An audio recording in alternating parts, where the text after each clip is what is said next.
وقال في موضع آخر: خلق الموت والحياة ليبلوكم أيكم أحسن عملا. صدق الله العظيم. قال النبي صلى الله عليه وسلم: كن في الدنيا كأنك غريب أو عابر سبيل، أو كما قال عليه الصلاة والسلام. میرے محترم بزرگ اور دوستو، اللہ تبارک و تعالیٰ کا بڑا ہی فضل ہے، بڑا ہی احسان ہے کہ اللہ تبارک و تعالیٰ نے ہم تمام کو ایک اہم فریضہ ادا کرنے کے لیے اپنے پیارے گھر کے اندر جمع ہونے کی توفیق عطا فرمائی۔ میرے دوستو، اللہ رب العزت قرآن کریم کے اندر ارشاد فرماتے ہیں: وَإِذْ أَخَذَ رَبُّكَ مِنْ بَنِي آدَمَ مِنْ ظُهُورِهِمْ وَذُرِّيَّتَهُمْ وَأَشْهَدَهُمْ عَلَىٰ أَنفُسِهِمْ أَلَسْتُ بِرَبِّكُمْ۔ اللہ تبارک و تعالیٰ نے انسانی زندگی کے 6 سفر بیان کیے ہیں، جن میں سے سب سے پہلا سفر اللہ تبارک و تعالیٰ نے انسانی زندگی کا جو بیان فرمایا وہ اس وقت کا بیان فرمایا کہ جب اللہ رب العزت نے دنیا کے اندر انسانوں کو بنانے کا ارادہ کیا، انسانوں کو پیدا کرنے کا ارادہ کیا، تو اللہ تبارک و تعالیٰ نے حضرت آدم علیہ نبینا علیہ الصلاۃ والسلام کو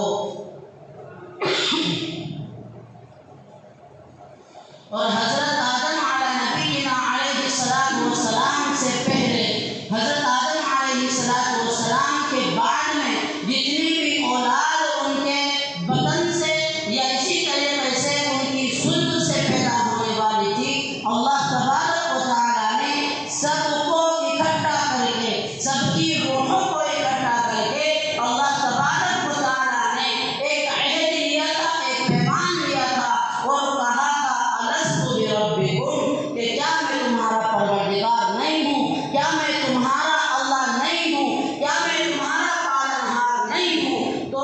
تمام روحوں نے جتنے بھی اللہ رب العزت نے پیدا فرمائی تھی، حضرت آدم علیہ نبینا علیہ الصلاۃ والسلام اور حضرت آدم علیہ الصلاۃ والسلام کے بعد سے جتنے بھی انسان اس دنیا کے اندر آنے تھے، جتنی بھی روحیں اس دنیا کے اندر آنی تھی، حضرت آدم علیہ نبینا علیہ الصلاۃ والسلام سے لے کر آخری انسان تک جو اس دنیا کے اندر باقی رہیں گے، تمام کے تمام نے یکسو ہو کر کے کہا تھا: قالوا بلا، کہ کیوں نہیں، آپ ہی ہمارے پروردگار ہیں، آپ ہی ہمارے اللہ ہیں، آپ ہی ہمارے پالنہار ہیں، آپ ہی ہمارے بادشاہ ہیں اور آپ ہی ہمارے حاکم ہیں۔ تمام حضرات نے اس چیز کا عہد لیا تھا، اور پھر اللہ تبارک و تعالیٰ نے اس عہد کو یاد دلانے کے لیے، یاد دہانی کرانے کے لیے کہ انسان کا یہ عہد یاد رہے کہ اس نے کوئی وعدہ کر رکھا ہے، اس نے اللہ رب العزت سے کوئی وعدہ لیا ہے۔ اللہ تبارک و تعالیٰ نے 1 لاکھ کم و بیش انبیاء علیہ الصلاۃ والسلام اس دنیا کے اندر بھیجے، صرف اور صرف کس وجہ سے؟ اسی عہد اور اسی پیمان کو یاد دلانے کے لیے کہ جو اللہ تبارک و تعالیٰ نے ان سے لیا تھا: الست بربکم، کہ کیا میں تمہارا پروردگار نہیں ہوں؟ اسی کو اللہ تبارک و تعالیٰ نے یاد دلانے کے لیے انسان کو کہ انسان کہیں غفلت کے اندر نہ آ جائے اور انسان یہ نہ کہنے لگے: قالوا بلا وربنا ان تقولوا یوم القیامۃ انا کنا عن هذا غافلین، کہ انسان یہ نہ کہنے لگ جائے قیامت کے دن: انا کنا عن هذا غافلین، کہ اللہ ہم تو جانتے ہی نہیں تھے کہ آپ نے ہم سے کب عہد لیا تھا، کہ آپ نے ہم سے کب وعدہ لیا تھا، ہم جانتے نہیں ہیں اس چیز کو۔ انسان بھول نہ جائے اور انسان یہ بات نہ کہے، اس وجہ سے اللہ تبارک و تعالیٰ نے 1,24,000 کم و بیش انبیاء علیہ الصلاۃ والسلام اس دنیا کے اندر بھیجے ہیں، اور بہت سی کتابیں اللہ تبارک و تعالیٰ نے نازل بھی فرمائی اور بتلایا بھی لوگوں کو اور ان کے اندر اس چیز کا بیان بھی کیا گیا کہ اللہ تبارک و تعالیٰ نے عہد لیا، اللہ رب العزت نے عہد و پیمان انسانوں سے لیا ہے۔ اور سب سے پہلی شخصیت کہ جب اللہ تبارک و تعالیٰ نے یہ عہد لیا، الست بربکم کہا کہ کیا میں تمہارا پروردگار نہیں، کہ کیا میں تمہارا بادشاہ نہیں، کہ کیا میں تمہارا حاکم نہیں، تو سب سے پہلی شخصیت کہ جس نے اللہ تبارک و تعالیٰ کے اس عہد کے اوپر سب سے پہلے لبیک کہا وہ ہمارے اور آپ کے آقا محمد عربی صلی اللہ علیہ وسلم ہیں، کہ جنہوں نے سب سے پہلے لبیک کہا اور قالوا بلا کہا، سب سے پہلے نبی علیہ السلام نے یہ بات کہی۔ اور پھر بیان فرمایا کہ انسان کا دوسرا سفر، پہلا سفر یہ بیان کر دیا گیا کہ اللہ تبارک و تعالیٰ نے عہد لیا، اللہ رب العزت نے وعدہ لیا ہے، اور پھر دوسرا عہد کون سا ہے کہ انسان اپنی زندگی کس طریقے سے گزارے گا، اور انسان اس دنیا کے اندر کس طرح سے آیا، اس کے آنے کی وجہ کیا بنی، وہ اس دنیا کے اندر کس طریقے سے رونما ہوتا ہے۔ ایک ناپاک قطرے سے اللہ تبارک و تعالیٰ انسانی شکل و صورت کو بناتا ہے، جو ایک باپ کی صلب سے نکل کر کے ایک مادر رحم کا اندر جاتا ہے، اور وہاں جا کر کے پھر اللہ تبارک و تعالیٰ انسانی شکل و صورت کو ایک ماں کے پیٹ کے اندر بناتا ہے۔ انسانی شکل و صورت ماں کے پیٹ کے اندر بن رہی ہے، اور انسان کو اور اس عورت کو یہ معلوم نہیں کہ میرے پیٹ کے اندر جو یہ بچہ آ رہا ہے، یہ بچہ بن رہا ہے، اب اس کے ساتھ میں کیا کیا مراحل سے یہ گزر رہا ہے۔ انسان کا دوسرا مرحلہ اس کی مادر رحم کے اندر ہوتا ہے، کہ جس کے اندر اللہ تبارک و تعالیٰ انسان کی قسمت لکھ دیتا ہے کہ انسان دنیا کے اندر جب آئے گا تو اس کا عمل کیسا ہوگا، یہ دنیا کے اندر آ کر کے کیسے عمل کرے گا، یہ دنیا کے اندر آ کر کے اس کو کہاں سے رزق ملے گا، اور کتنا اس کو رزق دیا جائے گا، یہ تمام کی تمام چیزیں اللہ تبارک و تعالیٰ مادر رحم کے اندر لکھوا رہا ہے، جو انسانی زندگی کا دوسرا مرحلہ ہوتا ہے۔ اور پھر تیسرا مرحلہ کہ انسان جب دنیا کے اندر آ جاتا ہے تو پھر اللہ تبارک و تعالیٰ نے بیان فرمایا خلق الموت والحیات لیبلوکم ایکم احسن عملا، کہ اللہ تبارک و تعالیٰ نے موت اور زندگی جو رکھی ہے وہ کیوں رکھی، اس کی وجہ کیا ہے کہ انسان کو پہلے پیدا فرمایا، انسان پہلے دنیا کے اندر پیدا ہوتا ہے اور پھر اس کے بعد میں مٹی کے اندر مل جاتا ہے، اس کی وجہ کیا ہے، کیوں اللہ تبارک و تعالیٰ انسان کے ساتھ میں ایسا معاملہ فرماتا ہے، آگے بیان فرمایا لیبلوکم ایکم احسن عملا، بیان فرمایا اللہ رب العزت یہ دیکھنا چاہتا ہے، اللہ تبارک و تعالیٰ انسان کی آزمائش کرنا چاہتا ہے، اس کا امتحان لینا چاہتا ہے کہ انسان دنیا کے اندر آیا اور دنیا کے اندر آ کر کے وہ کیسے عمل کرتا ہے، آیا دنیا کے اندر رہ کر کے جس عہد و پیمان کو اللہ تبارک و تعالیٰ نے انسان سے لیا تھا کیا اس کے اوپر اپنی زندگی گزار رہا ہے، کیا اللہ تبارک و تعالیٰ کی بات مان کر کے اور اللہ رب العزت کو رب مان کر کے زندگی گزار رہا ہے، یا انسان اپنی زندگیوں کو ٹکڑوں کے بھاؤ میں بیچ رہا ہے، یا انسان اپنی زندگی کو دنیا کے اندر لگا کر کے بے یار و مددگار ہوتا چلا جا رہا ہے۔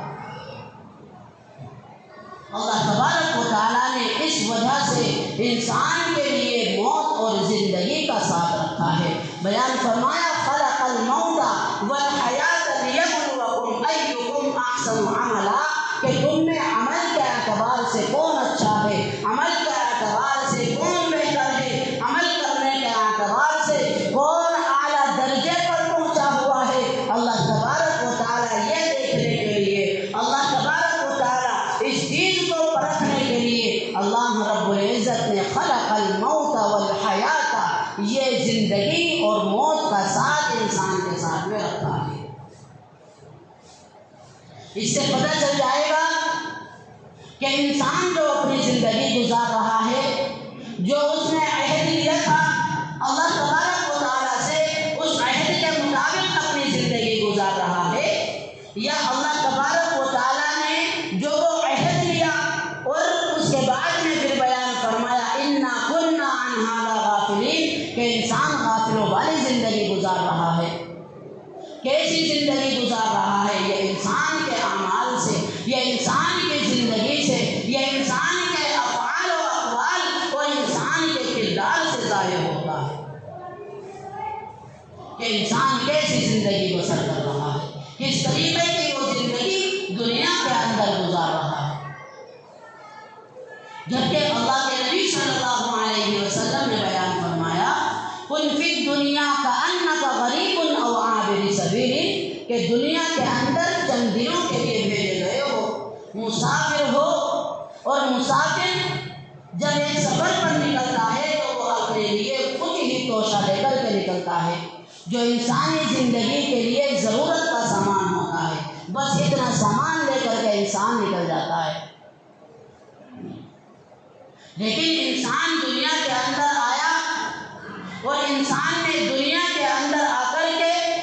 حرص و طمع کو اپنے اندر پیوست کر لیا، دنیا کمانے کے اندر اتنا زیادہ وہ انہماک ہو گیا اور اتنا زیادہ منہمک ہو گیا کہ اس نے اللہ تبارک و تعالیٰ کو اور ان چیزوں کو جو اللہ تبارک و تعالیٰ نے عہد و پیمان لیا تھا اس کو پس پشت ڈال دیا ہے۔ بیان فرمایا کہ حضرت سلمان فارسی رضی اللہ تعالیٰ عنہ بڑے صحابی ہیں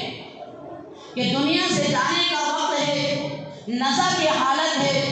حضرت سلمان فارسی رضی اللہ تعالیٰ عنہ رو رہے ہیں۔ صحابہ کرام نے معلوم کیا کہ سلمان فارسی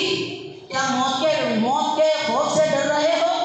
کیا موت کا خوف تمہیں ہے کہ دنیا سے جا رہے ہو، دنیا چھوڑ کر کے جا رہے ہو، اس وجہ سے تم رو رہے ہو؟ تو بیان فرمایا حضرت سلمان فارسی رضی اللہ تعالیٰ عنہ نے کہ مجھے اس چیز کا ڈر نہیں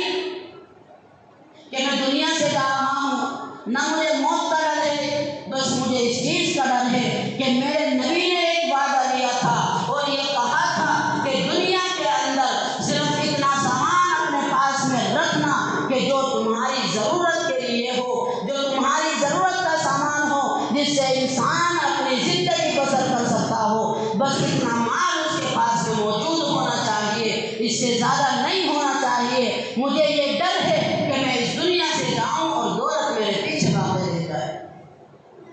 یہ بات کہی اور حضرت سلمان فارسی رضی اللہ تعالیٰ عنہ انتقال فرما گئے۔ جب صحابہ کرام نے گھر جا کر کے دیکھا کہ اتنا زیادہ مرنے کے وقت رو رہے ہیں، انتقال کے وقت اتنا زیادہ افسوس کر رہے ہیں، تو صحابہ کرام نے جا کر کے دیکھا کہ کتنا مال چھوڑ کر کے گئے ہیں، کتنا ذخیرہ چھوڑ کر کے گئے ہیں، جو اتنا زیادہ افسوس اور اتنا زیادہ تعجب ہے اور رو رہے ہیں۔ تو جب صحابہ کرام نے جا کر کے دیکھا تو ان کی ملکیت کے اندر اور ان کی وراثت کے اندر صرف اور صرف 10 درہم تھے، اس سے زیادہ ان کا کوئی سامان موجود نہیں تھا۔ یہ وہ صحابہ کرام تھے کہ جو اگر چاہتے تو اپنی ایک دعا کے ذریعے سے دنیا کا ذخیرہ اکٹھا کر سکتے تھے۔ اللہ کے نبی صلی اللہ علیہ وسلم کے بارے میں بیان کیا جاتا ہے، اللہ کے نبی صلی اللہ علیہ وسلم اگر چاہتے تو ساری دنیا کا مال اور ساری دنیا کا ذخیرہ وہ اللہ تبارک و تعالیٰ سے مانگتے، اللہ تبارک و تعالیٰ ان کے قدموں کے اندر ڈال دے، لیکن اللہ کے نبی صلی اللہ علیہ وسلم نے غربت کے اندر زندگی گزارنے کو ترجیح، غریب رہ کر کے زندگی گزارنا پسند کیا،